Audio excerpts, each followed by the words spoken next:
നമസ്കാരം, എല്ലാ പ്രിയപ്പെട്ടവർക്കും ടിപ്സ് ആൻഡ് ടോക്സ് ടിവിയുടെ പുതിയൊരു വീഡിയോയിലേക്ക് സ്വാഗതം. ഇക്കാലത്ത് ഒരു തവണയെങ്കിലും അശ്ലീല ചിത്രങ്ങൾ കാണാത്തവരായിട്ട് ആരെങ്കിലും ഉണ്ടോ?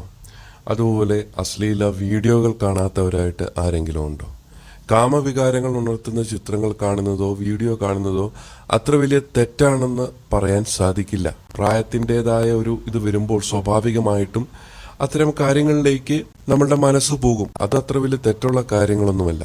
പക്ഷേ ഇത്തരം പ്രവൃത്തികൾ നിയന്ത്രിക്കാനാകാതെ അതിര് കിടക്കുമ്പോൾ ശ്രദ്ധിക്കുക. നിങ്ങൾക്ക് അമിതമായിട്ടുള്ള ലൈംഗിക ആസക്തി ഉണ്ടോ എന്ന് സ്വയം പരിശോധിച്ച് നോക്കണം.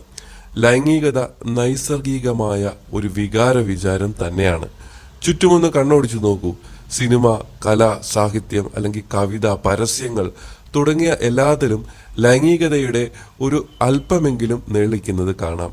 എന്നാൽ ലൈംഗിക ആഗ്രഹങ്ങളും ചിന്തകളും ഒരു നിയന്ത്രണവുമില്ലാതെ എപ്പോഴും മനസ്സിൽ നിറഞ്ഞു നിൽക്കുകയും വരും വരായികളെ അവഗണിച്ച് അവയുടെ സാക്ഷാത്കാരത്തിനു വേണ്ടി ലൈംഗിക പ്രവർത്തനങ്ങളിൽ ഏർപ്പെട്ടു പോകുന്ന അവസ്ഥയാണ് സെക്സ് അഡിക്ഷൻ അല്ലെങ്കിൽ അമിത ലൈംഗിക ആസക്തി എന്ന് പറയുന്നത്.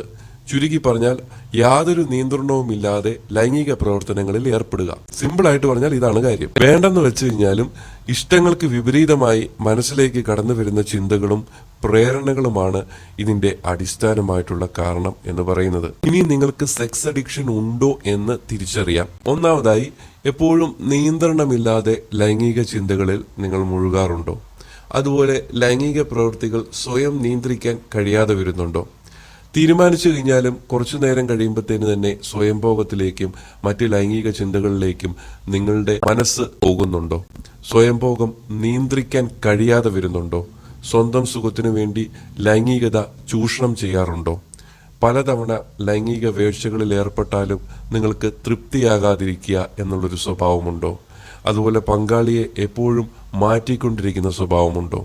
കൂടുതൽ ആൾക്കാരുമായി ലൈംഗിക ബന്ധത്തിൽ ഏർപ്പെടുന്ന സ്വഭാവമുണ്ടോ? അതുപോലെ ഫോൺ സെക്സ്, സെക്സ് ചാറ്റിംഗ്, അശ്ലീല വീഡിയോ കാണുക തുടങ്ങിയ പ്രവൃത്തികളിൽ ഹരം കൊള്ളുകയും മറ്റ് കർത്തവ്യങ്ങളൊക്കെ മാറ്റിവെച്ച് ഇവയ്ക്കായി സമയം ചെലവഴിക്കുകയും ചെയ്യുന്ന സ്വഭാവം നിങ്ങൾക്കുണ്ടോ? അതുപോലെ ലൈംഗികത എന്ന ലഹരിക്ക് വേണ്ടി വ്യഭിചാരത്തിൽ ഏർപ്പെടുന്ന സ്വഭാവം നിങ്ങൾക്കുണ്ടോ? ലൈംഗിക ആഗ്രഹ പൂർത്തീകരണത്തിന് വേണ്ടി ധാരാളം സമയവും പണവും ചെലവഴിക്കുന്ന സ്വഭാവം നിങ്ങൾക്കുണ്ടോ?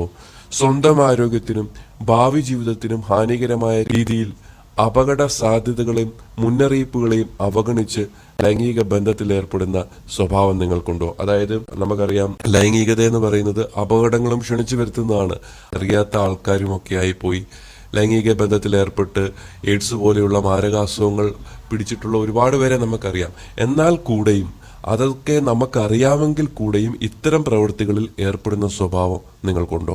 അതുപോലെ ലൈംഗിക പ്രവൃത്തികൾ മൂലം കുടുംബത്തിലും തൊഴിലിടങ്ങളിലും സമൂഹത്തിലും നിങ്ങൾ പ്രശ്നങ്ങൾ നേരിടേണ്ടി വന്നിട്ടുണ്ടോ? ലൈംഗിക കാര്യങ്ങളിലെ അനുഭവങ്ങളിൽ നിന്ന് പാഠം പഠിക്കുവാനുള്ള കഴിവില്ലായ്മ നിങ്ങൾക്കുണ്ട് എന്ന് നിങ്ങൾക്ക് തോന്നുന്നുണ്ടോ? മേൽപ്പറഞ്ഞവയിൽ ഏതെങ്കിലും ലക്ഷണങ്ങൾ 6 മാസത്തിൽ കൂടുതലായാൽ നിങ്ങൾക്ക് സെക്സ് അഡിക്ഷൻ ഉണ്ട് എന്ന് നിങ്ങൾക്ക് മനസ്സിലാക്കാം. ഇതിന്റെ കാരണങ്ങൾ എന്തൊക്കെയാണ്? ഈ ഒരു രീതിയിലേക്ക് നിങ്ങൾ എത്തിപ്പെട്ടതിന്റെ കാരണങ്ങൾ എന്തൊക്കെയാണെന്ന് പരിശോധിക്കാം. ലൈംഗിക ആഗ്രഹവും ഇഷ്ടാനിഷ്ടങ്ങളും എല്ലാവർക്കും ഉണ്ടെങ്കിലും അവയൊക്കെ സ്വന്തം ഇഷ്ടത്തിനും ജീവിക്കുന്ന ചുറ്റുപാടുകൾക്കും മൂല്യങ്ങൾക്കും അനുസരിച്ച് സ്വയം നിയന്ത്രിക്കാനുള്ള കഴിവാണ് ആരോഗ്യകരമായിട്ടുള്ള ലൈംഗിക പെരുമാറ്റ ലക്ഷണം എന്ന് പറയുന്നത്. സെക്സ് അഡിക്ഷൻ ഉള്ളവർക്ക് ഈ വിവേചന ബുദ്ധി ഇല്ലെന്ന് തന്നെ പറയാം. ജനിതക ഘടകങ്ങൾ, ഹോർമോൺ വ്യതിയാനങ്ങൾ, ബാല്യകാല ലൈംഗിക പീഡാനുഭവങ്ങൾ, അത് ആണിനായാലും പെണ്ണിനായാലും പ്രായപൂർത്തിയാകും മുമ്പേയുള്ള ലൈംഗിക അനുഭവങ്ങൾ, ബാല്യകാലത്ത് തന്നെ ലഭിക്കുന്ന ലൈംഗിക അറിവുകൾ, ചില മാനസിക രോഗങ്ങൾ തുടങ്ങി പല ഘടകങ്ങളും ഈ ഒരു അഡിക്ഷന് കാരണമാകാം. അതും കൂടാതെ ഇപ്പോഴത്തെ കാലത്ത് ഒരു 6 ഇഞ്ച് സ്ക്രീനിൽ എല്ലാം നമ്മൾക്ക് കാണാനുള്ള സാഹചര്യങ്ങളുമുണ്ട്.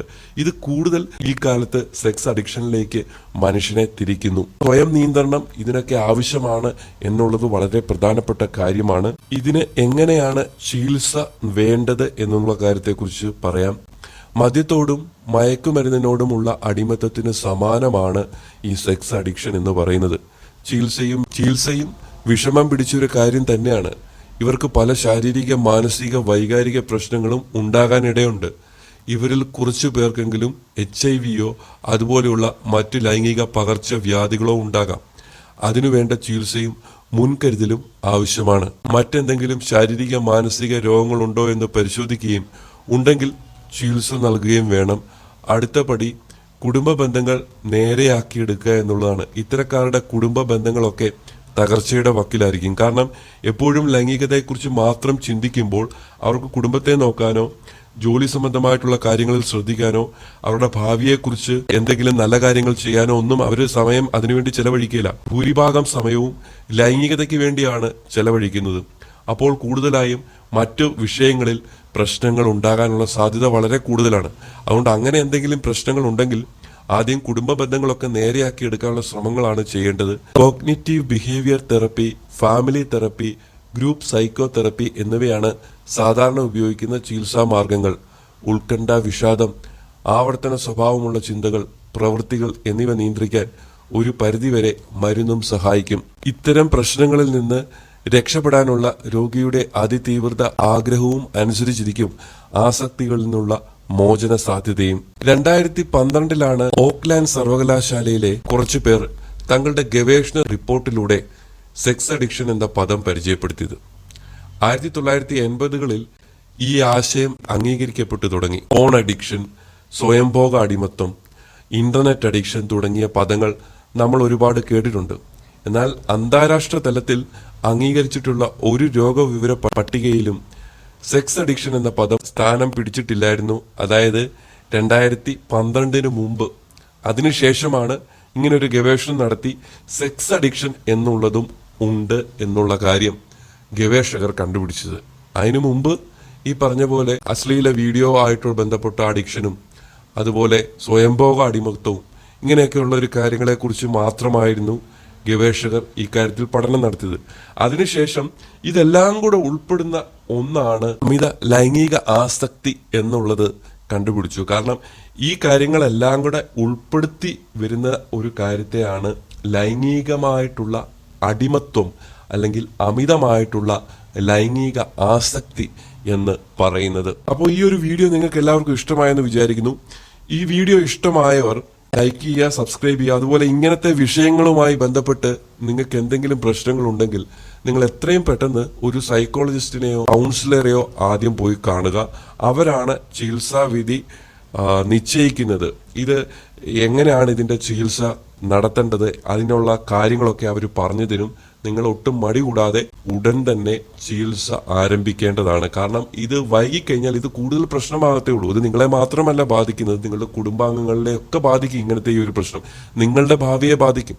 അങ്ങനെ ഒരുപാട് പ്രശ്നങ്ങളാണ് ഈ ലൈംഗിക അടിമത്തത്തിന് വിധേയരായവർ അനുഭവിക്കേണ്ടി വരുന്നത്. അതുകൊണ്ട് എത്രയും പെട്ടെന്ന് തന്നെ ഒരു ചികിത്സ ആരംഭിക്കുന്നത് നല്ലതായിരിക്കും. അടുത്ത വീഡിയോയിൽ മറ്റൊരു വിഷയവുമായി വരാം. എല്ലാവർക്കും നന്ദി.